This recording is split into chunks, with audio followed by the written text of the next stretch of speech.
ओम परमात्मने नमः।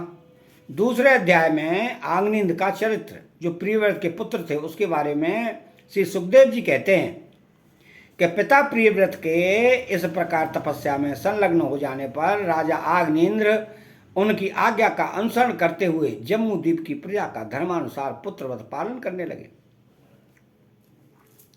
एक बार वे पितृलोक की कामना से सतपुत्र प्राप्ति के लिए पूजा की सब सामग्री जुटाकर सुर सुंदरियों के क्रीड़ा स्थल मद्राचल की एक घाटी में गए और तपस्या में तत्पर होकर एकाग्र चित्त से प्रजापतियों के पति श्री ब्रह्मा जी की आराधना करने लगे। आदिदेव भगवान ब्रह्मा जी ने उनकी अभिलाषा जान ली, अतः अपनी सभा की गायिका पूर्व चित्त नाम की अप्सरा को उनके पास भेज दिया। आग्नेन्द्र जी के आश्रम के पास एक अति रमणीय उपवन था। वह अप्सरा उसी में विचरने लगी। उस उपवन में तरह तरह के सवर्ण तनवरों की शाखाओं पर स्वर्णलताएं फैली हुई थी। उन पर बैठे हुए मयूर आदि कई प्रकार के स्थलचारी पक्षियों के जोड़े सुंदर बोली बोल रहे थे। उनकी सड़जानी स्वर युक्त ध्वनि सुनकर सचेत हुए जल कुंकुट, कारंडव एवं कलहंस आदि जल पक्षी भांति भांति से गूंजने लगते थे। इससे वहां के कमल वन से सुशोभित निर्मल सरोवर गूंजने लगते थे। पूर्व चित्त की विलासपूर्ण सुललित गतिविधि और पाद विन्यास की शैली से पद पद पर उसके चरण नूपुरों की झनकार को होड़ती थी। उसकी मनोहर ध्वनि सुनकर राजकुमार आग्नेन्द्र ने समाधि योग द्वारा मूंदे हुए अपने कमल कली के समान सुंदर नेत्रों को कुछ कुछ खोलकर देखा तो पास ही उन्हें एक अप्सरा दिखाई दी।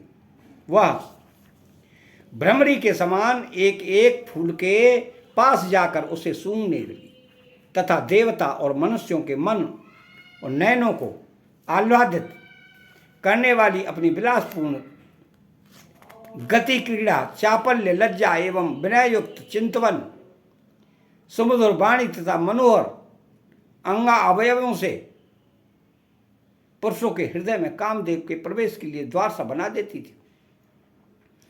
जब वह हंस हंस कर बोलने लगी तब ऐसा प्रतीत होता था मानो उनके मुख से अमृत में मादक मधु झर रहा है। उसके निःश्वास के गंध से मदान्ध होकर भौरे उनके मुख कमल को घेर लेते। तब वह अपने बचने के लिए जल्दी जल्दी पैर उठाकर चलती तो उसके कुछ कलश, वेणी और करधनी हिलने से बड़े ही सुहावने लगते। ये सब देखने से भगवान कामदेव को आग्नेन्द्र के हृदय में प्रवेश करने का अवसर मिल गया और वे उनके अधीन होकर उसे प्रसन्न करने के लिए पागल की भांति इस प्रकार कहने लगे। मुनिवर, तुम कौन हो? इस पर्वत पर तुम क्या करना चाहते हो? तुम परम पुरुष श्री नारायण की कोई माया तो नहीं हो? बाहों की ओर संकेत करके सखे, तुमने ये बिना डोरी के दो धनुष क्यों धारण कर रखे हैं? क्या इनसे तुम्हारा कोई अपना प्रयोजन है अथवा इस संसार आने में तुम जैसे मतवाले मृगों का शिकार करना चाहते हो? कटाक्षों को लक्ष्य करके तुम्हारे ये दो बाण तो बड़े सुंदर और पैने हैं। अहो, इनके कमल दल के पंख हैं, देखने में बड़े शांत हैं और हैं भी पंखहीन। यहां वन में विचरते हुए तुम इन्हें किस पर छोड़ना चाहते हो? यहां तुम्हारा कोई सामना करने वाला नहीं दिखाई देता। तुम्हारा यह पराक्रम हम जैसे जड़ बुद्धियों के लिए कल्याणकारी हो। भौं की ओर देखकर भगवान तुम्हारे चारों ओर जो ये शिष्यगण अध्ययन कर रहे हैं, वे तो निरंतर रहस्य युक्त सामगान करते हुए मानो भगवान की स्तुति कर रहे हैं।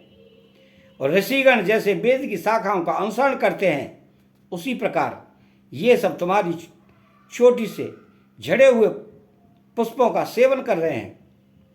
नूपुरों के शब्द की ओर संकेत करके ब्राह्मण तुम्हारे चरण रूप पिंजड़ों में जो तीतर बंद हैं, वो शब्द तो सुनाई देता है परंतु रूप देखने में नहीं आता। करधनी सहित पीली साड़ी में अंग की कांति की उपेक्षा कर तुम्हारे नितंबों पर यह कदम कुसुमों की सी आभा कहाँ से आ गई। इनके ऊपर तो अंगारों का मंडल सा भी दिखाई देता है, किंतु तुम्हारा वलकल वस्त्र कहाँ है। कुमकुम मणित कुचों की और लक्ष्य करके द्विजवर तुम्हारे इन दोनों सुंदर सींगों में क्या भरा हुआ है। अवश्य इनमें बड़े अमूल्य रत्न भरे हैं, इसी से तो तुम्हारा मध्य भाग इतना क्रस होने पर भी तुम इतना बोझ ढो रहे हो। यहां जाकर तो मेरी दृष्टि भी मानो अटक गई है। और सुबह इन सींगों पर तुमने ये लाल लाल लेप सा क्या लगा रखा है। इसकी गंध से तो मेरा सारा आश्रम महक उठा है। मित्रवर,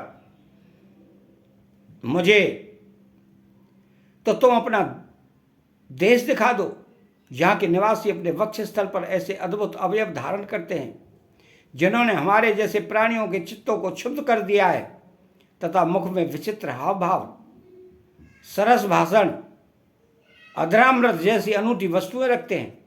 प्रियव्रत, तुम्हारा भोजन क्या है, जिसके खाने से तुम्हारे मुख से हवन सामग्री की सी सुगंध फैल रही है। मालूम होता है कि तुम कोई विष्णु भगवान की कला ही हो, इसलिए तुम्हारे कानों में कभी पलक न मारने वाले मकर के आकार के 2 कुंडल हैं। तुम्हारा मुख एक सुंदर सरोवर के समान है, उसमें तुम्हारे चंचल नेत्र भव को कांपती हुई 2 मछलियों के समान, दंत पंक्ति हंसों के समान और घुंघरारी अलकावली भौरों के समान शोभायमान है।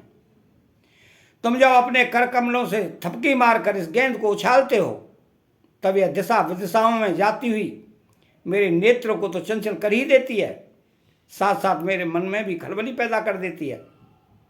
तुम्हारा बांका जटाजूट खुल गया है, तुम इसे संभालते नहीं। अरे यह धूर्त वायु कैसा दुष्ट है, जो बार बार तुम्हारे नीवी वस्त्र को उड़ा देता है। तपोधन तपस्वियों के तप को भ्रष्ट करने वाला यह अनूप रूप तुमने किस तप के प्रभाव से प्राप्त किया है। मित्र, आओ कुछ दिन मेरे साथ रहकर तपस्या करो, अथवा कहीं विश्व विस्तार की इच्छा से ब्रह्मा जी ने ही तो मुझे कृपा नहीं की है। सचमुच तुम ब्रह्मा जी की प्यारी बहन हो, अब मैं तुम्हें नहीं छोड़ सकता। तुम में तो मेरे मन और नयन ऐसे उलझ गए हैं कि अन्यत्र जाना ही नहीं चाहते। सुंदर सींगों वाली, तुम्हारा जहां मन हो मुझे भी वहां ले चलो।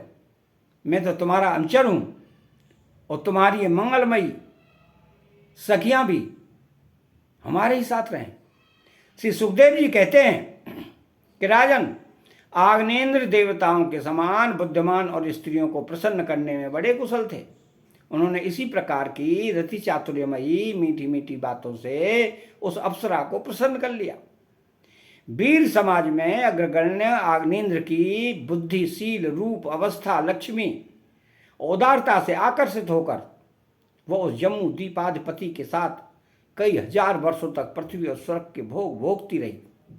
तदनंतर नपवर आग्नेन्द्र ने उसके गर्भ से नाभि, किमपुरुष, हरिवर्ष, इलाव्रत, रम्यक, हिरण्यमय, कुरु, भद्राष्ट्र और केतुमाल नाम के 9 पुत्र उत्पन्न किए। इस प्रकार 9 वर्ष में प्रतिवर्ष एक के क्रम से 9 पुत्र उत्पन्न कर पूर्व चित्तों ने राजभवन में ही छोड़कर फिर ब्रह्मा जी की सेवा में उपस्थित हो गए। ये आग्नेन्द्र के पुत्र माता के अनुग्रह से स्वभाव से ही सुडौल और सबल शक्ति वाले थे। आग्नेन्द्र ने जम्बूद्वीप के विवाह करके उन्हीं के समान नाम वाले 9 वर्ष भूखंड बनाए और उन्हें एक एक पुत्र को सौंप दिया। तब वे सब अपने अपने वर्ष का राज्य भोगने लगे। महाराज आग्नेन्द्र दिन दिन भोगों को भोगते रहने पर भी उनसे अतृप्त ही रहे।